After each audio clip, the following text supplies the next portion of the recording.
Bon. Du coup, je passe à la correction. Donc ici, on est toujours avec les puissances. Et donc, on va utiliser les propriétés qu'on connaît pour simplifier ces expressions. Alors, la première chose à remarquer, c'est que ici, j'ai 11, 11 et 11. Donc, c'est la même base 3 fois. Et donc, ça veut dire que ce que je peux faire, c'est juste de réécrire la même base et ensuite faire la somme des exposants. Alors, j'ai moins 1, 3 et moins 7. D'accord ? J'effectue cette somme et je trouve du coup, alors, moins 1 plus 3, ça fait 2. 2 moins 7, ça fait moins 5. Et moins 5, c'est ça. Vous avez bien plus. Exactement. C'est ce que je fais, regarde. Moins 1 plus 3 plus moins 7. D'accord ? Parce que plus et moins, ça fait moins. Donc ici, je me retrouve avec moins 1 plus 3 moins 7. D'accord ? Quand tu additionnes quelque chose de négatif, bah, du coup, ça devient une soustraction, effectivement. OK ? Donc ça, c'est bien égal à moins 5. C'est exactement la bonne chose qu'on retrouve ici. Pour la deuxième, alors déjà, on identifie que là, il y a un 2, là, il y a un 2, là, il y a un 2. Donc pour le moment, le 4, je vais le laisser comme premier facteur. Mais regardez, du coup, là, j'ai 4 fois, du coup, 2. Et là, je vais additionner les puissances. Ça fait moins 1 plus 3 plus moins 4. D'accord ? Comme ça, je l'écris de sorte à que ce soit vraiment clair. Et là, c'est 4 fois 2 à la puissance, du coup. Alors, moins 1 plus 3, ça fait 2. Plus et moins, ça fait moins. Donc, c'est 2 moins 4. Or, 4 du coup fois 2 à la puissance 2 moins 4, ça fait moins 2. Et donc, il me reste juste 4. Or, ce 4, je peux le réécrire, et ça on l'avait vu déjà mardi, comme 2 au carré. Pourquoi j'ai intérêt à faire ça ? Parce que maintenant, j'ai la même base, encore une fois, ici et ici. Donc, j'ai 2 et 2. Super. Du coup, je réécris toujours 2. Et là, je dois faire 2 plus moins 2. D'accord ? Donc, c'est toujours la somme. Mais 2 plus moins 2, ça veut dire 0, parce que ça fait 2 moins 2. Et 2 à la puissance 0, ça fait combien ? Je n'ai pas entendu. Non. Non, ça fait 1, Mohamed, exactement. D'accord ? Parce que n'importe quel nombre élevé à la puissance 0, ça fait toujours 1. Pour cette raison-là.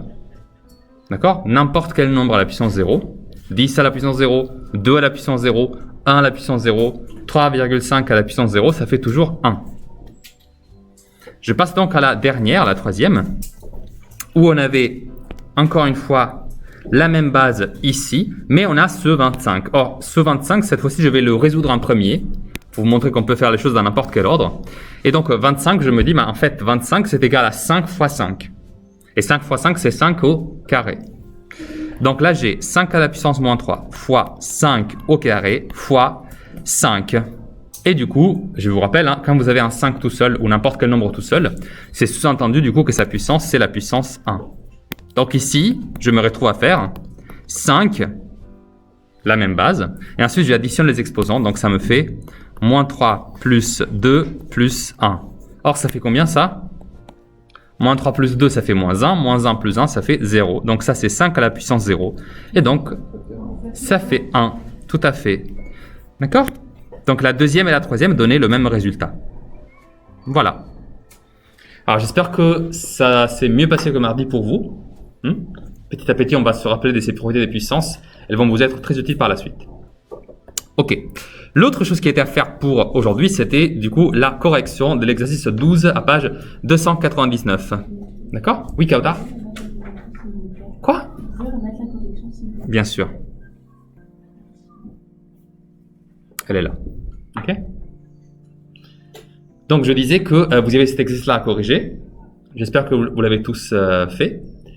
C'était un exercice plutôt simple, vraiment. Ça ressemblait en plus beaucoup à celui que je vous avais posé comme exercice du début de chapitre. Vous vous rappelez ? Celui avec le carré avec chaque case nommée, où on se déplaçait avec justement les translations.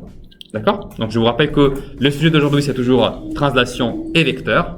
Les vecteurs, encore une fois, ce sont les symboles qu'on utilise pour représenter une translation. Et une translation, c'est vraiment ce mouvement de poussée rectiligne pour modéliser un glissement. Ok ?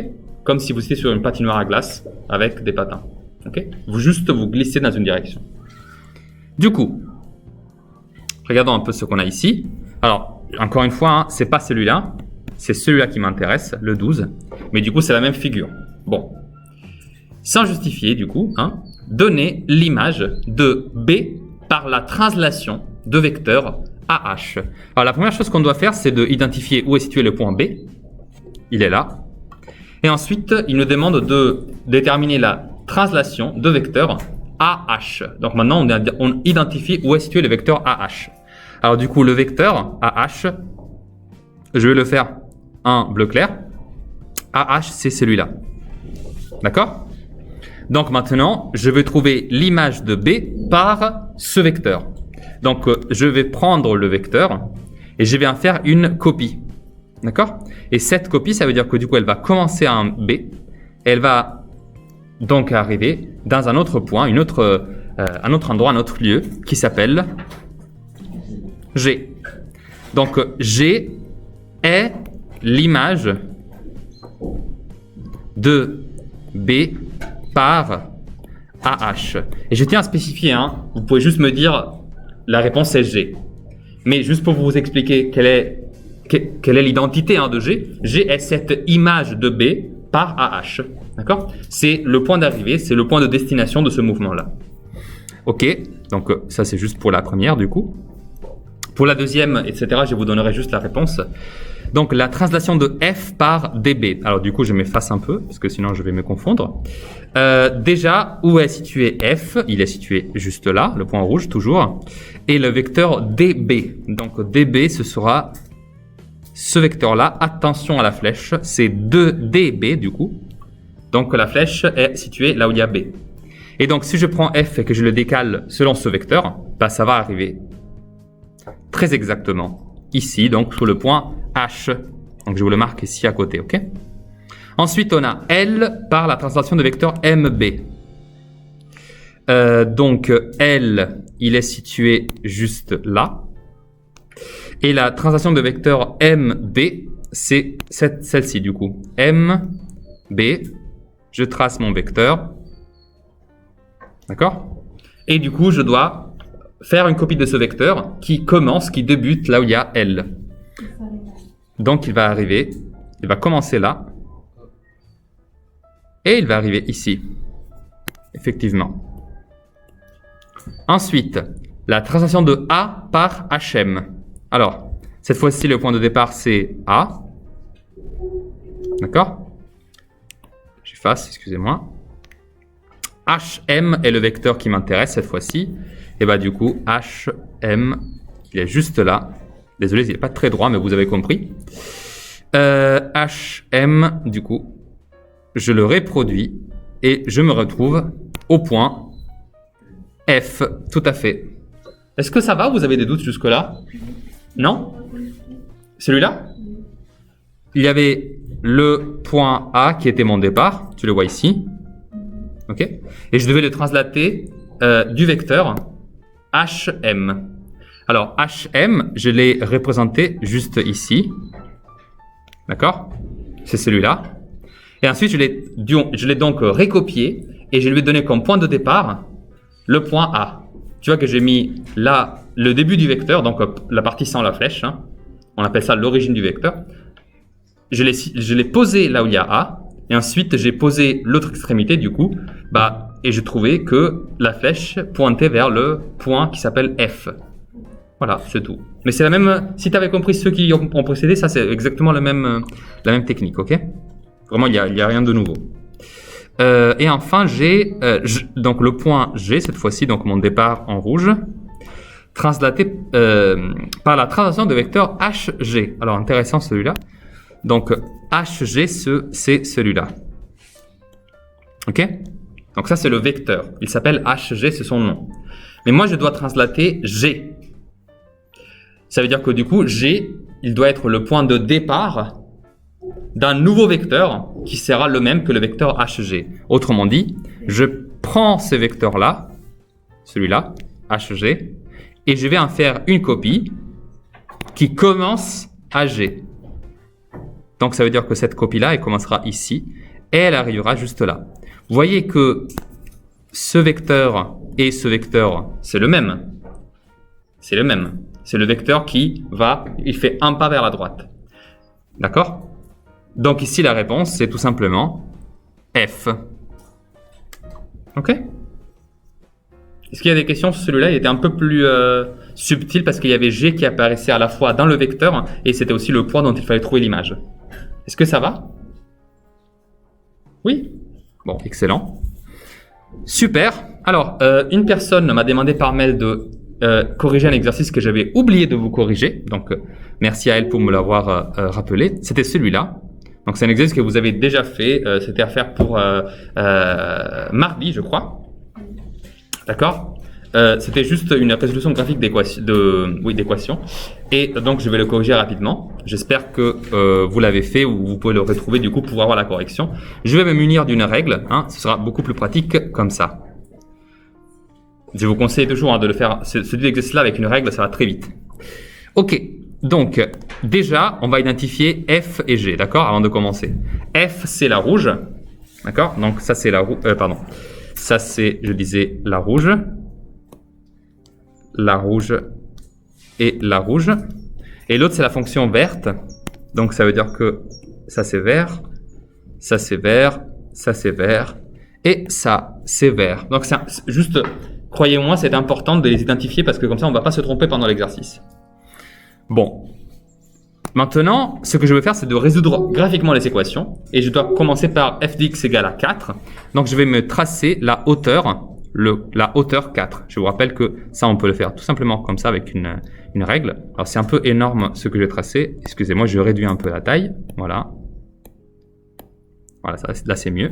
Et donc, je vais regarder où est-ce que la hauteur 4 a croisé la fonction rouge. Je regarde et je me rends compte que effectivement j'ai identifié deux points, un là et un là. Un là et un là. Et donc je vais lire leurs abscisses. Alors effectivement, je lis facilement 1 et 3. Donc ici, la réponse à la première, c'est x égale à 1. X égale à 3. Ça, c'est pour la première question. Deuxième question, c'est f de x égale à 1. Alors, un petit conseil, si vous le pouvez, effacez toujours ce que vous avez fait auparavant parce que sinon, vous allez vous confondre. D'accord? Donc, on a dit f de x égale à 1. Donc, je vais placer ma règle là où il y a 1. Et je vais lire les abscisses des points que j'ai identifiés. Alors, il n'y en a pas un, il n'y en a pas deux, il y en a même trois. Parce que du coup, je vous rappelle, je travaille avec la fonction rouge. Donc, il y a un point ici et un point ici, dont je lis les abscisses. OK? Et donc, les abscisses sont moins 4, 0 et 4. Donc, je vais les écrire. Ça, c'est x égale à moins 4, x égale à 0 et x égale à 4. Tu es en train de lire non pas l'abscisse mais l'ordonnée. Ce point-là, tu vois. Quelle est son abscisse? Pas l'ordonnée, l'abscisse. Tu la vois là, elle est là. C'est ça l'abscisse, donc effectivement c'est 0. Ok? Bon, j'efface encore une fois. On passe à la troisième, c'est g de x égale à moins 2, donc il va falloir que je positionne ma règle à la hauteur moins 2, juste là. Je trace. Et je lis du coup pour g de x. D'accord? Donc c'est la fonction verte qu'on fait maintenant. Donc la fonction verte, elle a un point d'intersection, effectivement, et pas deux. Et je lis cette abscisse-là, c'est visiblement moins 3. Donc là, je peux écrire x égale à moins 3. Ok, g de x égale à 2 maintenant. Du coup, je me positionne à la hauteur 2. Je trace. Et qu'est-ce que vous pourrez remarquer par rapport à g? Est-ce qu'on croise cette fonction déjà?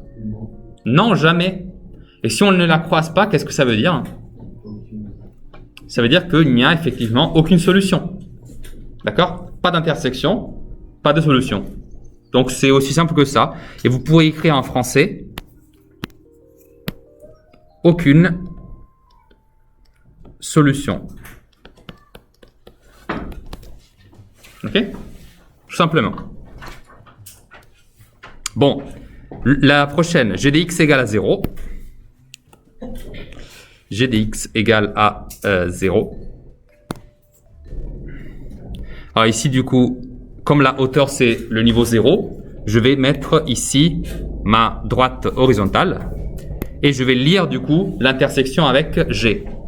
Ou les intersections, hein, je ne sais pas. Sauf que ici, visiblement, il n'y en a qu'une. C'est celle-ci. Vous la voyez là? Et donc, je dois lire sa valeur le long des abscisses. Alors, la valeur de ça le long des abscisses, du coup, bah, on est entre moins 1 et moins 2.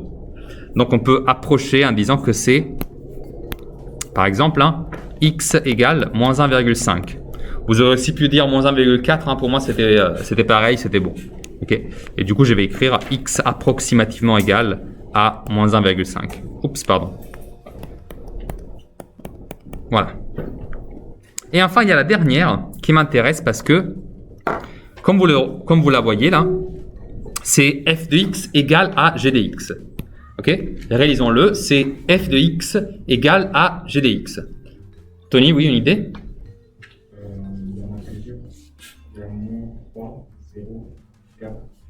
Exactement, Tony, c'est une super bonne idée.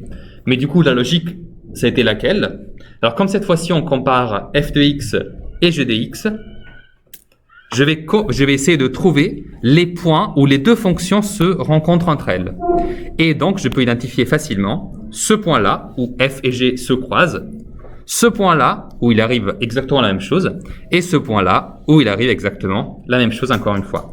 Et donc, comme Tony l'a dit, je vais lire leurs abscisses, et je trouve exactement les valeurs qu'il m'a suggérées, c'est-à-dire moins 3, 0 ici, et 4.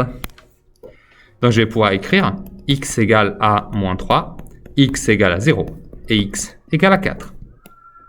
Voilà.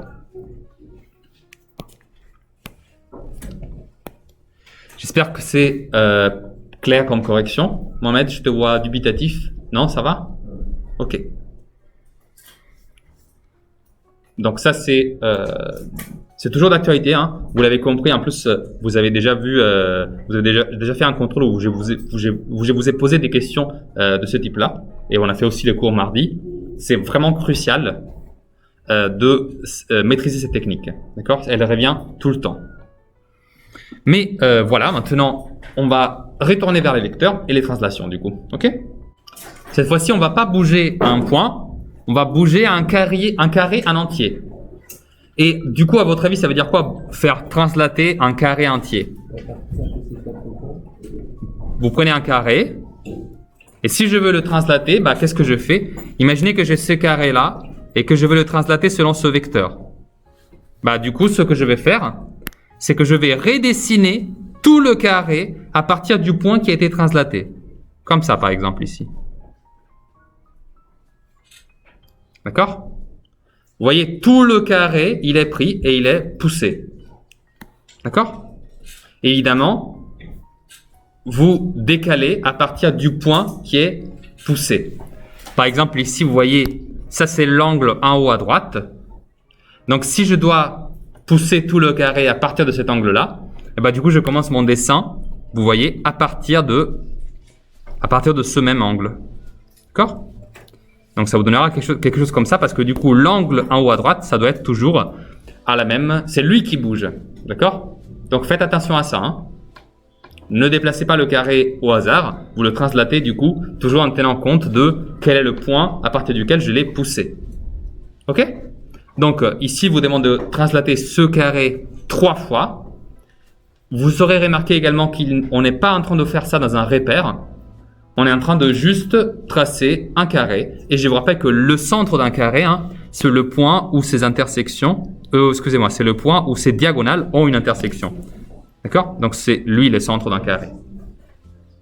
D'accord? Alors, pour corriger cet exercice, du coup, si vous êtes encore en train de le faire, vous pouvez continuer à tracer. On va pour une question de simplicité, juste prendre à la place de 1 cm, ici je prends un carreau.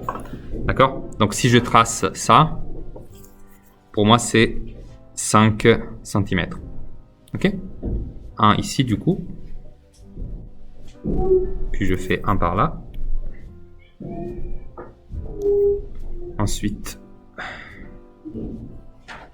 je fais ça. Et ça. Voilà. Sans oublier du coup de faire le centre.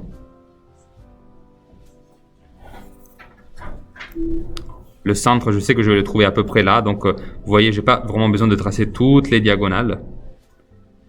Il suffit juste d'en avoir 2 pour trouver le centre. Donc, celui-là. Ok. Donc, lui, c'est mon centre. C'est O. Et ensuite, je vais faire du coup A, B, C et D. Laissez-moi juste décaler ces vecteurs. Ok. Donc, maintenant que j'ai pris tout ça, essayons de faire ces translations. Alors, je me fais un peu d'espace. La première, c'est celle de vecteur AB. Alors, je vais vous distinguer du coup. Quand je parle du vecteur AB, ce n'est pas du tout le segment AB. C'est-à-dire que le vecteur AB, alors bien entendu, il est défini sur ce segment. Donc, ce que je peux faire déjà, c'est de le tracer là-dessus. Je le fais en rouge pour le distinguer. Là, je mets sa petite flèche. Mais attention, lui, c'est le vecteur AB. Mais ce vecteur-là, vous pouvez aussi le voir comme détaché du carré. Par exemple, je peux me dire, ça, c'est une copie que je peux réaliser de ce même vecteur. D'accord ? Ce que je veux dire, c'est que AB a une identité qui est pertinente à lui-même. Il ne fait pas forcément partie du carré. Une fois que j'ai utilisé le carré pour lui donner vie, pour le définir, je sais que AB, ce sera aussi ce vecteur-là. Mais je sais que je peux aussi reproduire une copie juste ici, par exemple. Désolé si ce n'est pas exactement droit. Vous comprenez que ça, c'est le même vecteur. Pourquoi ? Parce que c'est la même translation. Il exprime toujours le même mouvement. D'accord ? Donc, vous pourriez avoir plusieurs copies du même vecteur. Et comme c'est le même vecteur, même s'il n'est pas au même endroit, je l'appelle toujours avec son nom, donc AB. Bon, maintenant, faisons la translation donc par ce vecteur de tout le carré. Ça veut dire que du coup, c'est comme si chaque sommet du carré, il était translaté selon ce même vecteur. Donc, ce que je fais, c'est vraiment, littéralement, une copier-coller de ce vecteur. Ça veut dire que je prends une copie et je la mets là où il y a le point D. Ensuite, je prends une copie et je le mets exactement là où il y a le point B. Je prends une copie et je la mets exactement là où il y a le point C. Et je prends encore une copie et je la mets exactement, en fait, là où il y a le point A. Mais bon, il y avait déjà un vecteur AB là-dessus, donc c'est inutile de le répéter. Donc, juste pour que ce soit clair, le point A, il est déplacé sur B. D'accord ? Ça, c'est donc le passage du bleu au bleu. Le point B, qui était là, il est déplacé jusqu'à ce nouvel endroit. Le point... J'ai fini les couleurs. Le point D, qui était là, il se retrouve là où il y a C. Et le point C, qui était toujours au même endroit, il se retrouve décalé ici. Donc tout le carré, quand je le retrace en noir, du coup maintenant il est situé juste là. D'accord ? Là. Là. Et évidemment, là. Ok ? Donc, tout le carré, vous voyez, ça a été décalé de 7 selon ce vecteur. Alors, ça a pris un peu de temps parce que je voulais que ce soit clair, mais du coup, la suite, ça va être beaucoup plus rapide, j'espère. Donc, AC, maintenant, c'est un nouveau vecteur. Je vais le faire en vert. Ce sera du coup ce vecteur-là.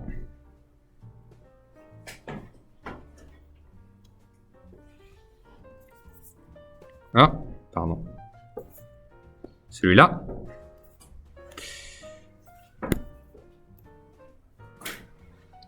Et du coup, je vais prendre tous les 4 sommets et les décaler selon ce vecteur-là. Alors, j'espère que vous me permettrez de le faire sans règle, sinon ça va vraiment me prendre une infinité. Donc, tous les 4 points, ils vont être décalés et le nouveau carré que j'obtiens, alors je vous le trace d'une autre couleur pour vous le faire distinguer, hein, je vais le faire en orange, c'est celui-là du coup. Vous voyez, chacun des points, ça a été décalé exactement de ce vecteur. Ok? Et enfin, j'ai un dernier vecteur que je dois considérer, c'est le vecteur OB. Alors, traçons-le bien cette fois-ci. OB, c'est ici. D'accord? Donc, je pars du centre et j'arrive jusqu'à B. Excusez-moi, je le fais un peu trop long. Voilà, comme ça, c'est mieux. Donc, c'est celui-là. C'est le vecteur doré. Ok? C'est lui visiblement OB. Et bien, du coup, si je décale tout le carré selon ce vecteur, Tony, qu'est-ce que tu as à regarder là-bas alors que le dessin il est juste derrière moi? Regarde comme tu es assis. Tu peux te retourner? Mettre le dos sur le dossier de la chaise. Ah ouais, merci. Et donc, si je trace ce carré-là, et ben, du coup, je trouve O, il est passé ici. Et donc, tout le carré, il a été décalé de ce vecteur. Donc, je le retrouve exactement là où je suis en train de vous le tracer maintenant. D'accord? Encore une fois, excusez-moi si je n'ai pas pris la règle, mais sinon, ça va me prendre trop longtemps. Juste pour que ce soit clair. Hein. Vous voyez, tous les 4 points ont été décalés selon ce vecteur.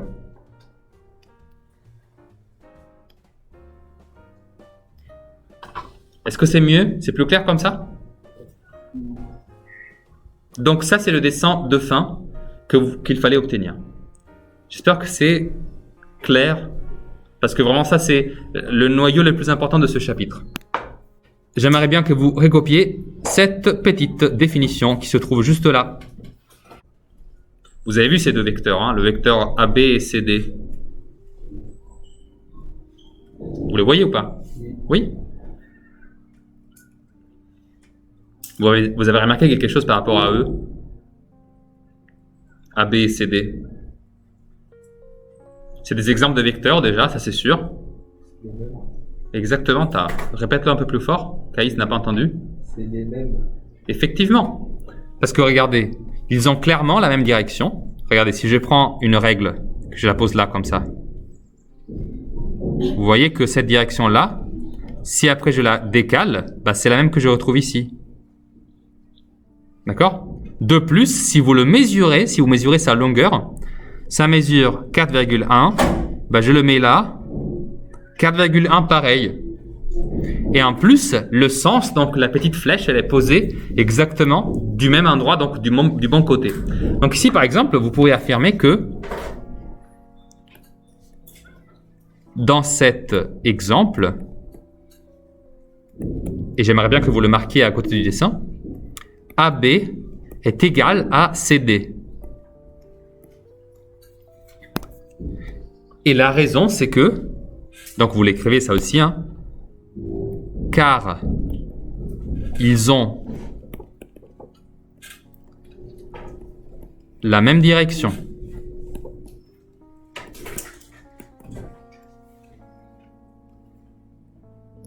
Le même sens et la même longueur. Attention, c'est très important ça. Parce que grâce à ces 3 conditions, la direction, sens et la longueur, vous avez dorénavant une façon de identifier quand est-ce que 2 vecteurs en fait sont le même. Donc, allons faire cet exercice. C'était le 14, 15, 16 et 17, page 299. Alors, quand il vous parle ici de la norme c'est un autre mot qu'on utilise pour indiquer la longueur d'un vecteur. D'accord? Vous vous rappelez quand on avait parlé des repères qui étaient normés. Un repère normé, ça veut dire que, vous vous rappelez, vous avez la même longueur, la même unité de distance sur les 2 axes. Donc, on l'appelle normé, c'est-à-dire que ces 2 axes ont la même longueur pour l'unité. Et bien ici, du coup, la norme, c'est juste la longueur des vecteurs. Donc ici, il vous demande de, en gros, comparer si la direction, le sens et la norme des 2 vecteurs tracés sont les mêmes ou pas. Je pense qu'on peut le faire même juste en le regardant. D'accord? Est-ce qu'à votre avis, dans le dessin A, le vecteur AB et MN ont la même direction? La même direction. La direction, en gros, c'est l'inclinaison de votre droite. Alors moi, je pense qu'ils ont la même longueur, par exemple, vous voyez, mais pas la même direction. Donc, ce qui est sûr, c'est que je peux affirmer ici que A et B, donc le vecteur AB, est différent du vecteur, excusez-moi, c'était MN, est différent du vecteur MN.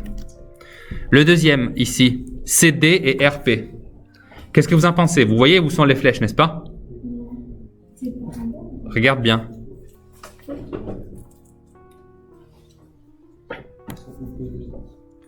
La flèche, elle est là. Hein. Là, il y a la flèche.